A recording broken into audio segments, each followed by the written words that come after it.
Hello. Thank you for being here this evening. And I know the subject for tonight is spring cleaning for your health, but after today's weather, it should be summer fun for your health. But that's what it's like, right? All of a sudden, we throw the switch and we go from either winter weather to summer-like weather. But that usually doesn't happen until the beginning of June, so we're a little bit ahead of the schedule. But it's a beautiful day today, and I know it really does give you spring fever to want to go out and enjoy the beautiful weather and get some stuff done around the yard and so forth. So my name is David Sauro. I am the founder of HOW. This is the third year that we're presenting our programs here at the Centerville Library. We feel very fortunate to be able to do that, and we look forward to another season of programs. The programs that we hold are the first Wednesday of the month. You can see the dates on the cover of the program that you have, other than, of course, July 4th will be the following week. And just to raise your hands, those who have been at programs in previous years, okay, so a fair amount of years have been, good. And so those who have been here before, thank you for coming back. Those who are here for the first time, we welcome you, and we hope you continue to join us. So I'm going to be speaking tonight about, again, spring cleaning for your health. And we always like to start off with the question, why? Why are we here? Why are you here? Why am I here? I would expect that it has something to do with you heard about health and wellness, and you want to maybe come and see if you can learn something. Maybe you want to challenge yourself, and maybe you're at a point over the winter you feel you may have to lose a few pounds, you may want to change your diet or whatever it may be. But the real answer to the question why, I think, that needs to be answered to really deeply address the issue and address why your health is important to you. We're going to play a video. We've played this in the past, but I think it really does answer that question. So, whoops.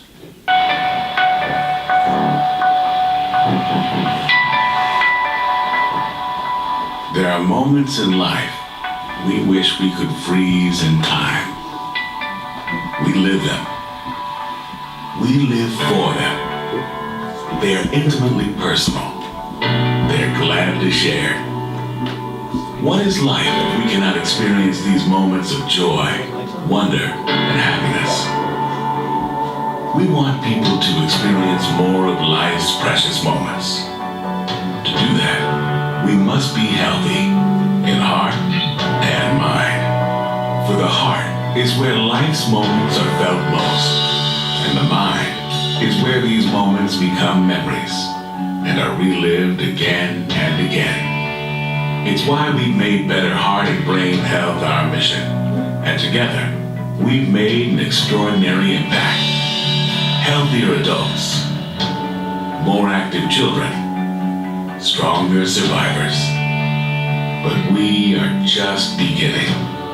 Until there's a world free of heart disease and stroke, we'll be there, making a healthier, longer life possible for everyone. You may ask, why do we do what we do? The answer is simple. Because we are the American Heart Association and the American Stroke Association. And life is why.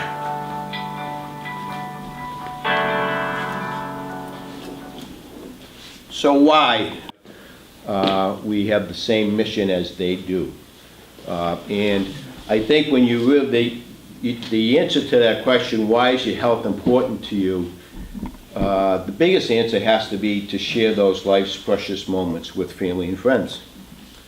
So moments in life, sharing life's precious moments, moments of joy, wonder, and happiness, to have healthier adults and more active children. This is my why. And I'm sorry, I always get a little emotional when I show this, but my wife and 5 grandchildren.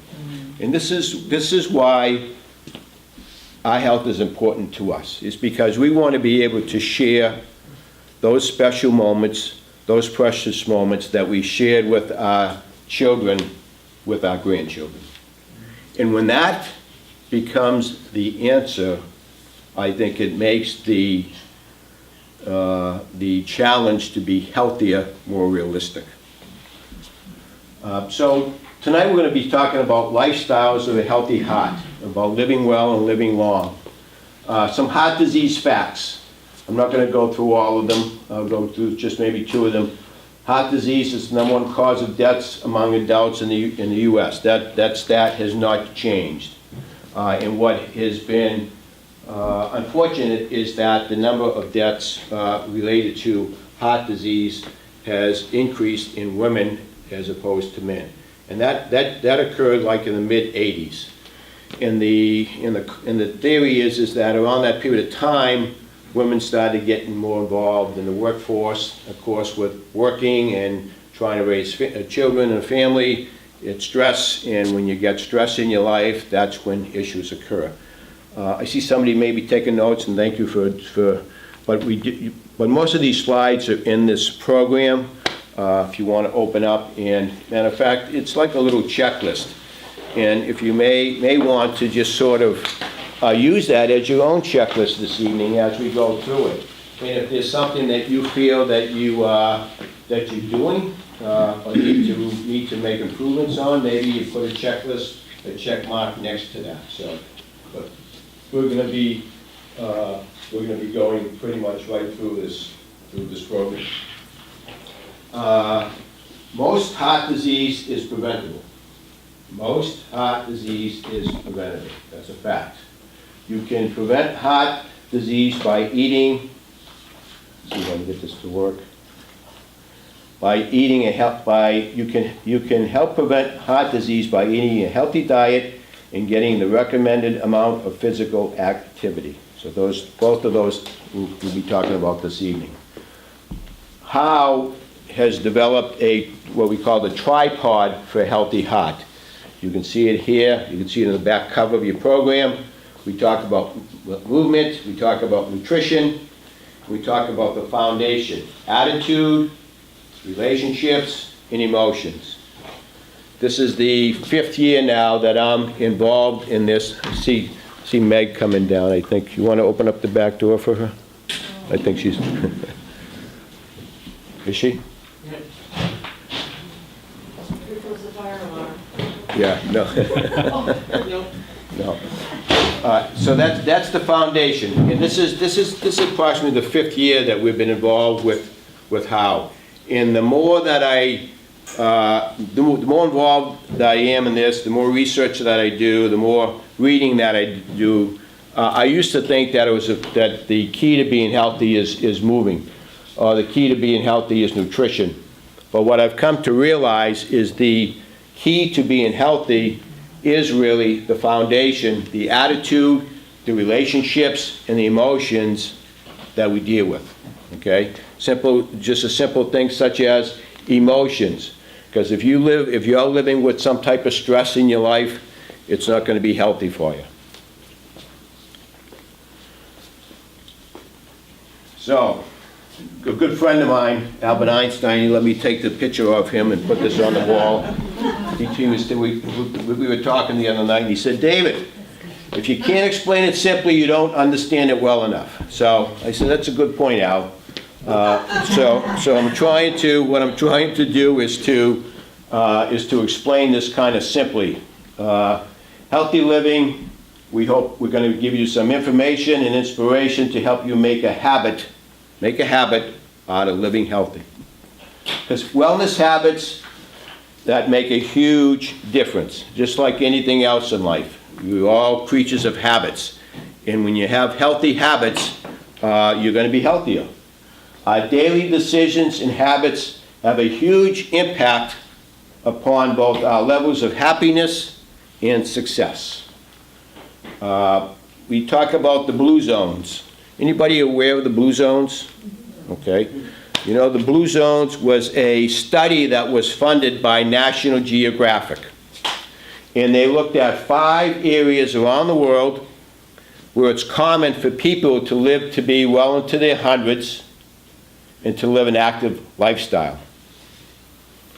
And once they determined those areas, they came up with a list of 9 common characteristics that they all share. Move naturally. The importance of just making daily physical activity a part of your day.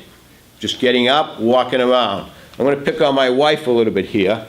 My wife is an avid walker, but the other thing my wife does, she's on the phone quite a bit during the course of the day. And when she's on the phone, she's not sitting, she's walking around the house. Walking. So there's always ways of being active and getting to be active in your life daily.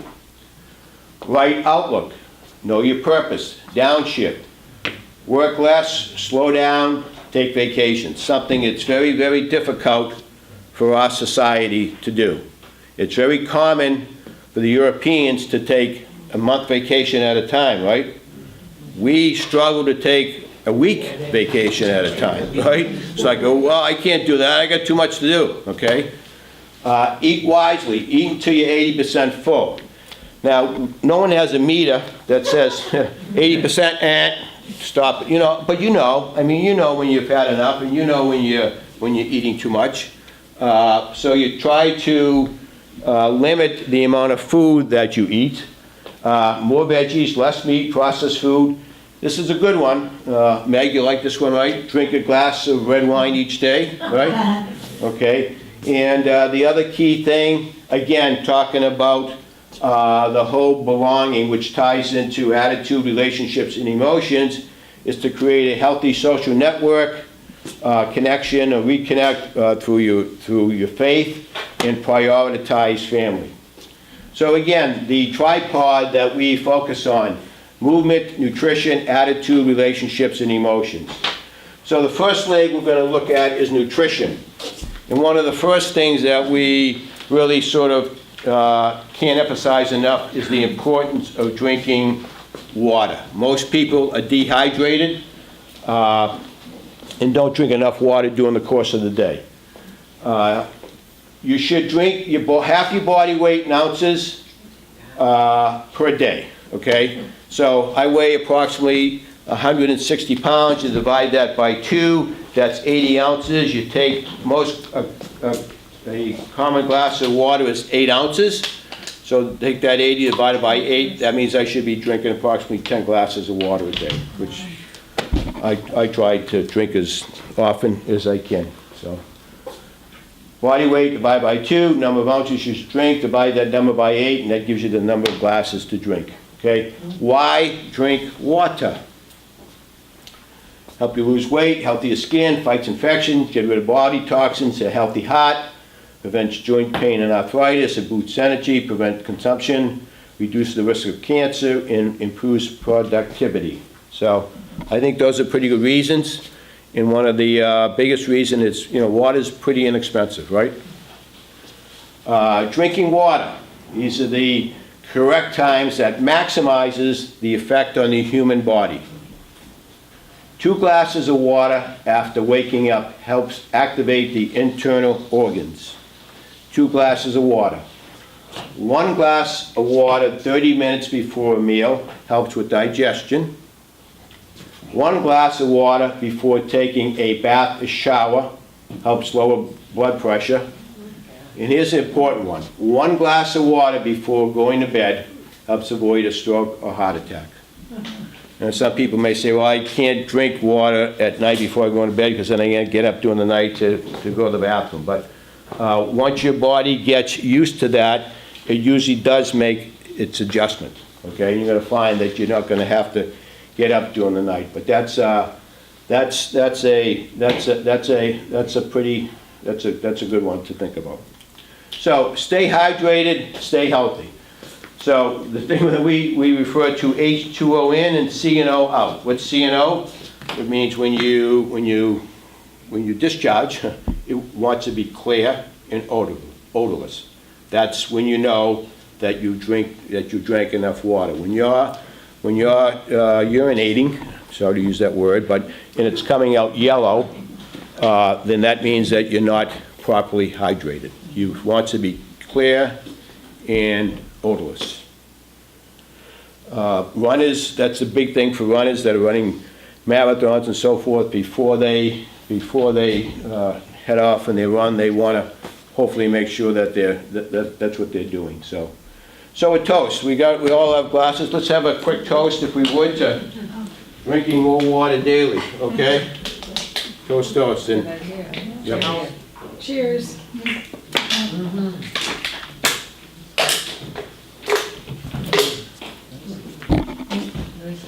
Any questions so far? No? Okay, good. I probably wouldn't be able to answer them anyway, so. Dave? Yep. I always drink 2 glasses of water first thing in the morning, Yep. and I make sure I have a couple of tablespoons of apple cider vinegar. Yep. Okay, did Yep. you already talk about, did you? I have not, but that's a good point. That's something that we just recently started to do. And the reason for that, Meg, is? Well, it's fat burning, number one. Yep. So I'm always interested in that, but it's just a way to sort of cleanse, Right. your system. Yep. Think about vinegar and water, that's a good cleaner for Yep. windows and things. Yep. It's just, and the apple cider is because it's not processed and it's unfiltered, so it's just. Yep. Yep. And so you drink that, you just take two teaspoons of that in the morning. A couple of tablespoons. Tablespoons. I don't Yep. measure it, but I just kind of. Right. Fill the bottom of the glass and then Yep. just, tall glass and I love that taste anyway. Yep. If, people that are adverse to it, you can put it in a little bit of apple juice and then it just tastes like apple cider. Or honey, people Yep. put honey in that. Oh, Yep. okay. Yep. Yep. Yeah. Good. Yeah. John, do you have something? Yeah, I was gonna mention about lemon. Lemon? Yep. Lemon water first thing in the morning. Yep. It helps to flush out the kidneys and. Right. sort of balance out Yep. the pH. Yep. So either lemon and water or apple cider vinegar in water. Okay? You need to make sure it's unfiltered, because you don't Yep. buy like Heinz apple cider vinegar and you don't have to shake it up or anything, Yep. because it's been filtered already. Yep. I think Trader Joe's sells that. Yeah. I'm sure The most places do. unfiltered kind? Yeah. There's an organic one, yeah. Yeah, that's. So this young fella's on board with us. He said thumbs up, that's the way to be. Then he was getting ready to take the bottle out of his mouth and stick his finger in his thumb in his mouth. So now on to importance of eating fresh and to live healthy. And I'm sure you've all heard the expression, eat a rainbow. The more colors that you can eat, the better, the better it's going to be for you. And of course, eating clean. That's become kind of a buzzword today, is to eat clean and try to avoid processed food. Clean eating is the process of replacing processed food with fresh food, and to eat food that is prepared in a kitchen and not in a science laboratory.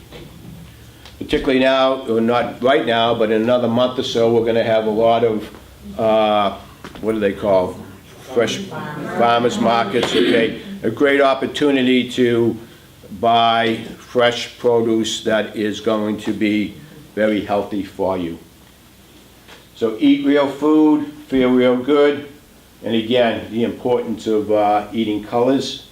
And if you do that, you end up looking like Popeye, okay? Big biceps. Yeah. Here's another fact. 90% of Americans consume too much sodium, which increases their risk for high blood pressure, a major contributor to heart disease and stroke. Here's a package of Doritos, and the thing that we say, if you look at the ingredients, and there's words on there that you can't pronounce, you have no idea what they mean, then you know what, chances are you don't want to eat it. So this is what's in Doritos ingredients. I'm not very good at English, I probably couldn't pronounce most of those words, but again, look at labels, and if there's words there that you don't know what they mean, then it's a pretty good thing to stay away from. I've never seen a banana that has, I want to go back, that has any ingredients on it, okay? So And I've never seen an apple that says any ingredients on it. But when you start to see food that has ingredients on it, chances are you want to stay away from it. The expression, eat like a horse. I mean, if you look at a horse, what a beautiful creature that is in terms of being lean and muscular. How does a horse eat? It grazes, right? It eats, you don't see them sitting down and eating any meat at all, I don't think. They eat, I mean, look at that. It's grass and grains and water, But, so, supplements. They chew. They chew. That's a very good point. They chew, they take their time, and they chew. And that's a very, very good point. Supplements, that's a question that gets asked often. What supplements are good to take? Magnesium and calcium are responsible for over 600 vital metabolic reactions throughout the human body. Magnesium, calcium, and fish oil are beneficial to the heart.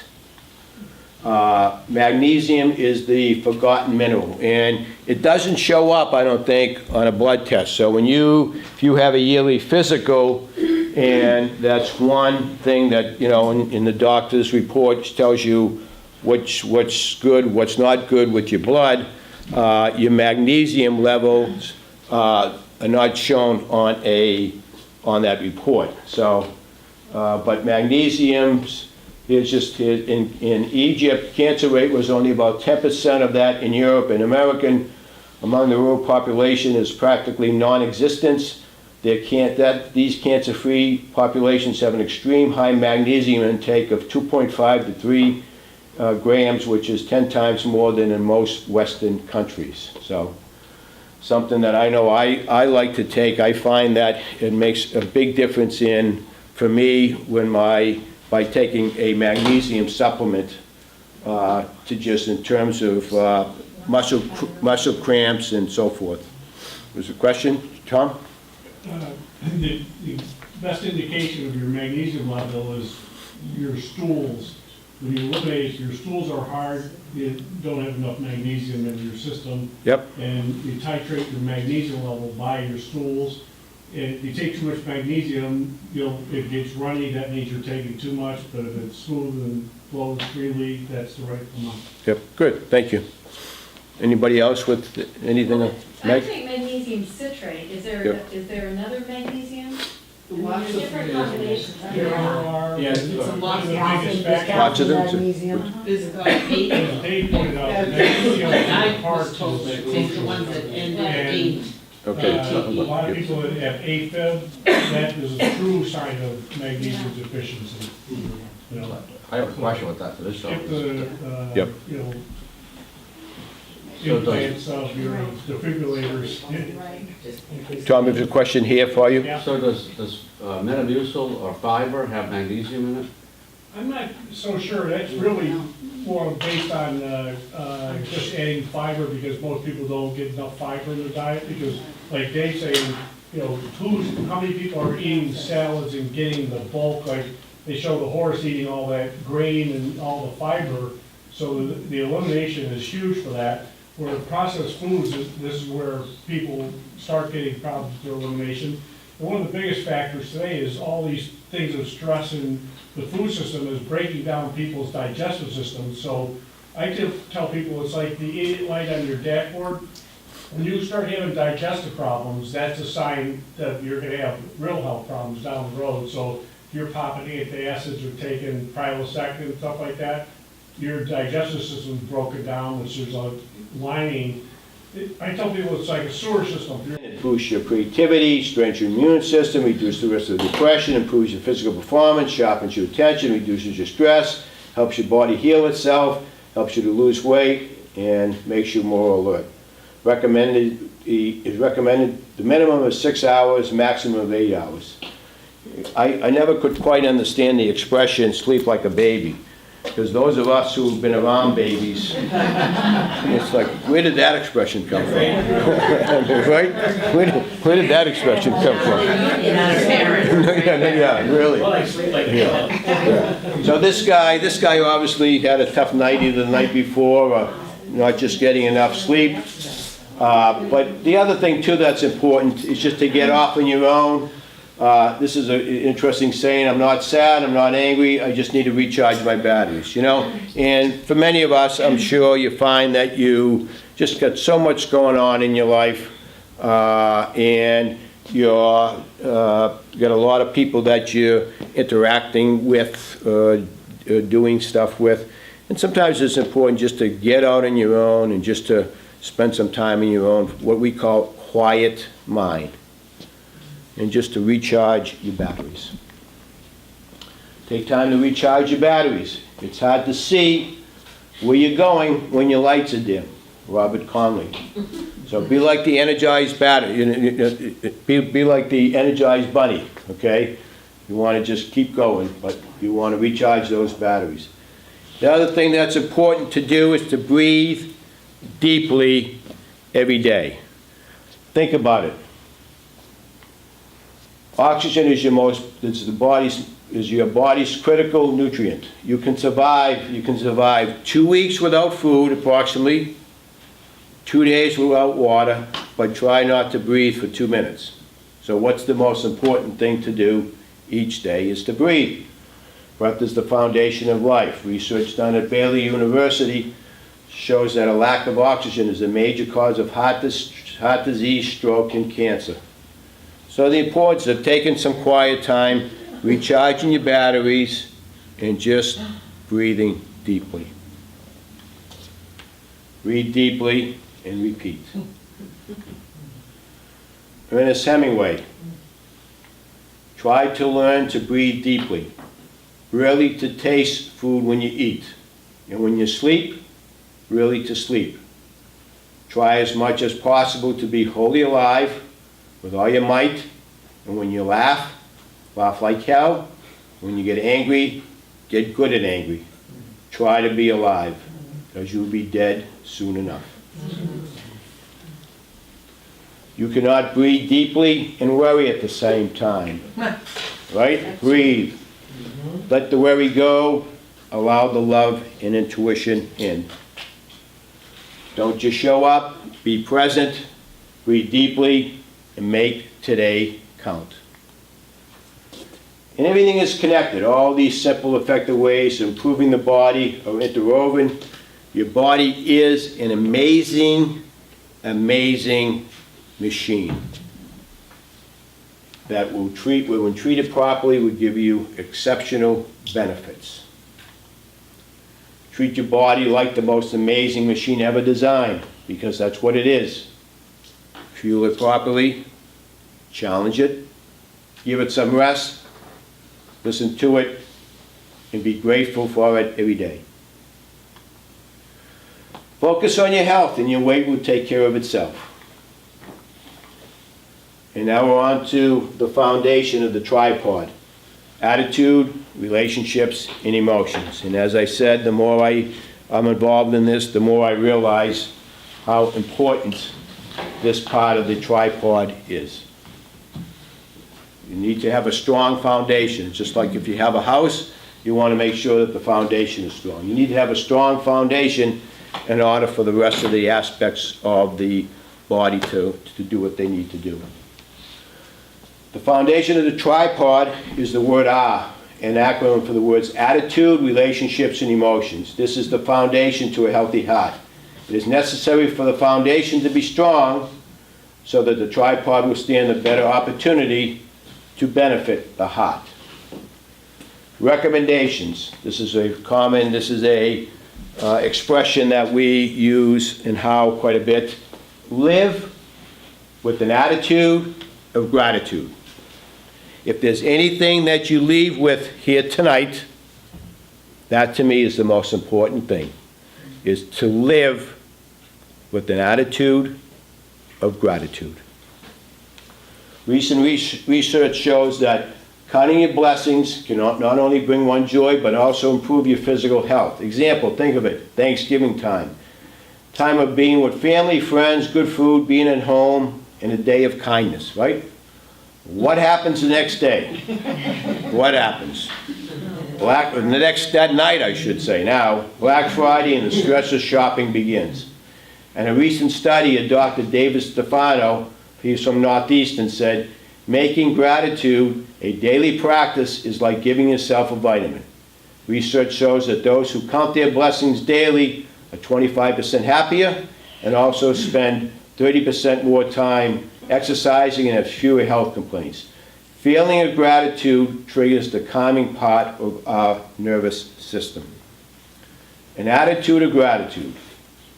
Start each day with an attitude of gratitude. Maybe get up, take a couple glasses of water with apple cider or lemon and honey, and before you get into the craziness of the day, just reflect on all that you have to be grateful for.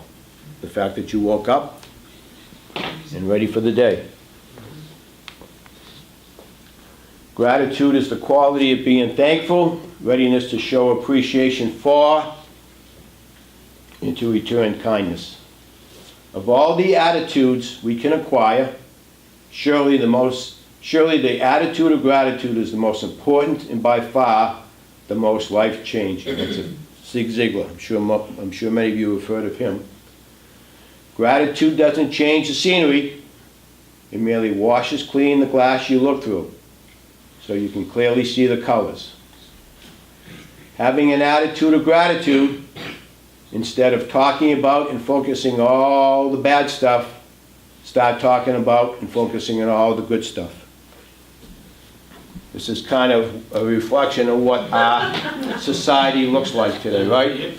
Most people are very, very quick to complain, but very few people who show any type of gratitude or appreciation. As we express our gratitude, we must never forget that the highest appreciation is not to utter the words, but to live by them. John F. Kennedy. Whatever you do or say, come from a place of love, a place of gratitude and passion. That's the perfect natural formula for success. People often report feeling grateful for their bodies for the ability to see, smell, hear, feel, and love. And as a result, commit to taking better care of themselves. It's a big, happy, healthy, circle of gratitude, and there's no time like right now and every day to give thanks for the gift of life. Today is a gift. Today is a gift. That's why it's called the present.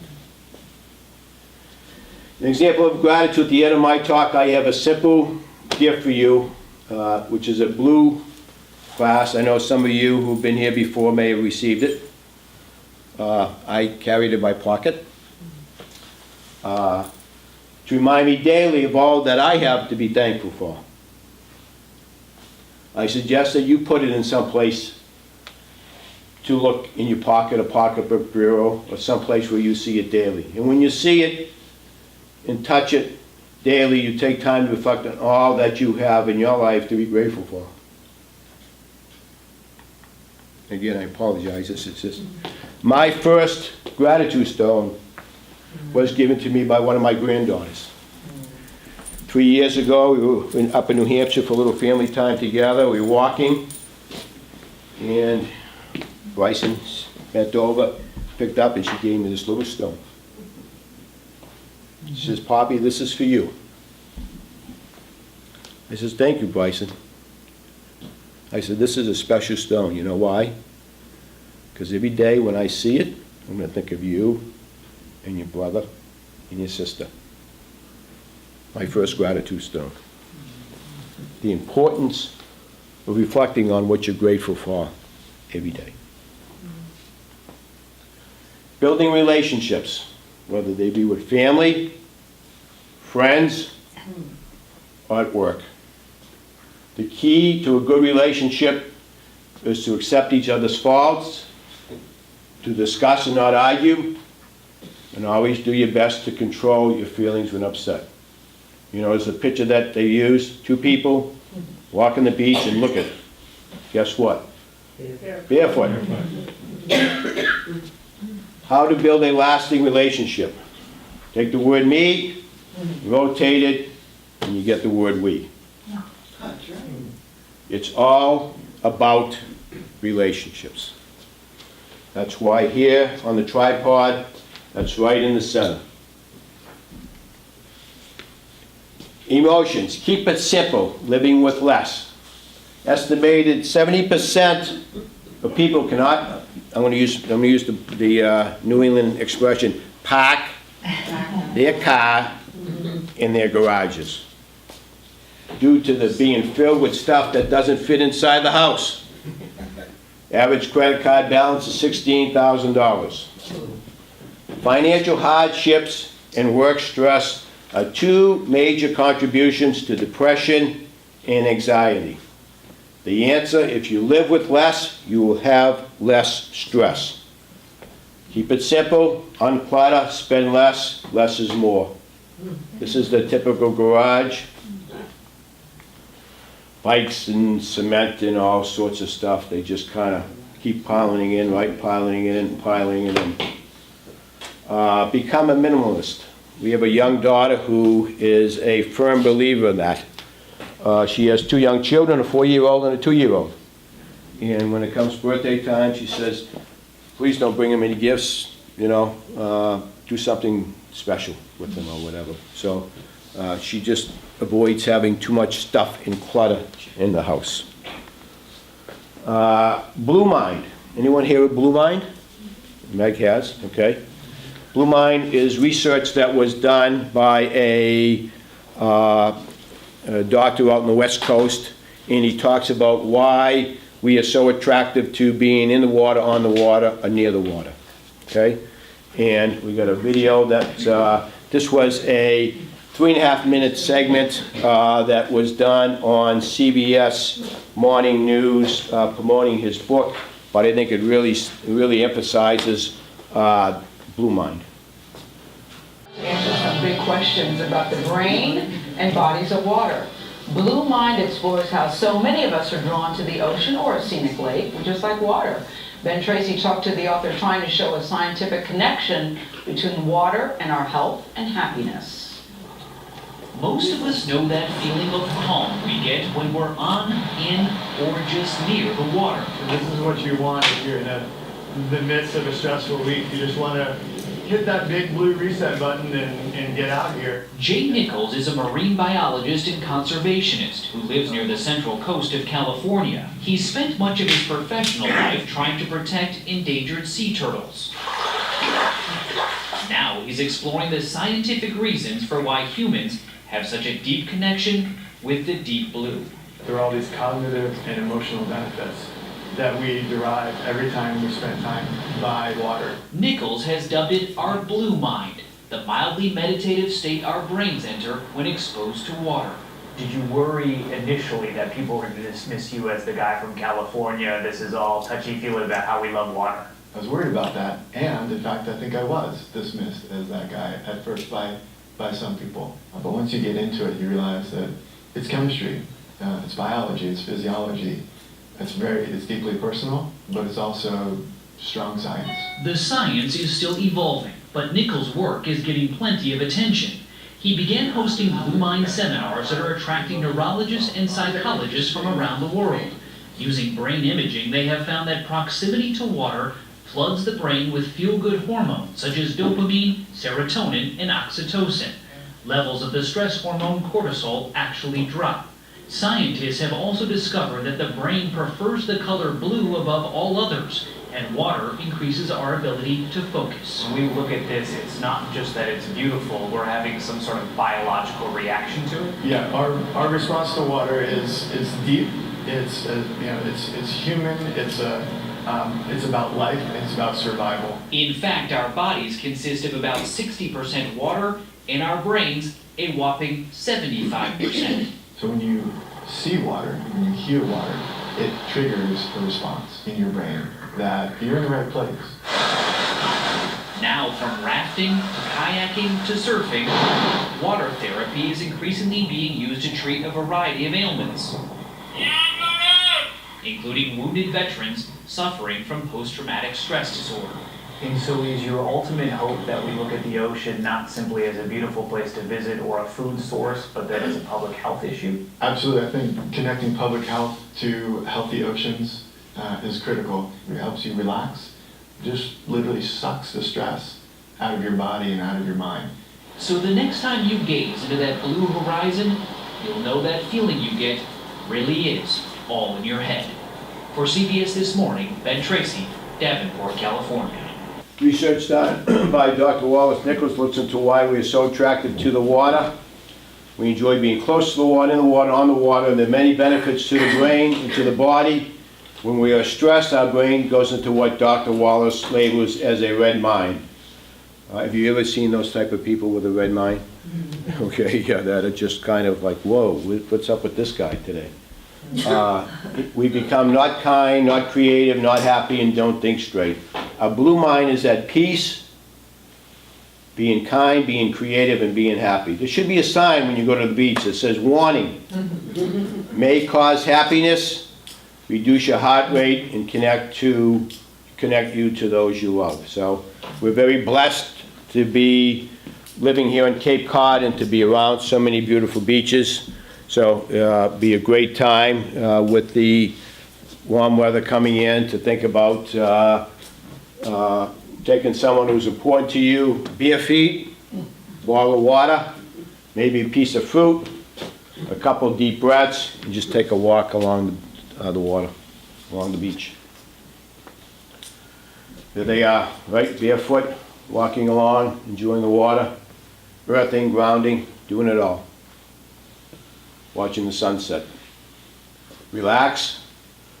What stress does to the body. We had a chiropractor who spoke, I think 2 years ago here. She did a great example of that. I mean, when you think about it, if you stress, if you get really tight and tense, okay, and you try to lift your arms up, pretty difficult to do, right? So that's kind of an example is when your body is stressed. But if you're relaxed and calm, it's very easy to raise your arms, right? So very simple explanation, but I think one that's very realistic in terms of what stress does to the body. Again, the more I do research into health and happiness, and the more I'm convinced that the number one problem with our health today, the number one problem is stress. I think many issues can be resolved if people were just a little less stressed in their lives. The lesson that I've talked to you, these lessons that I've talked to you about, each can easily be a day's workshop. I hope that I give you some lessons to consider.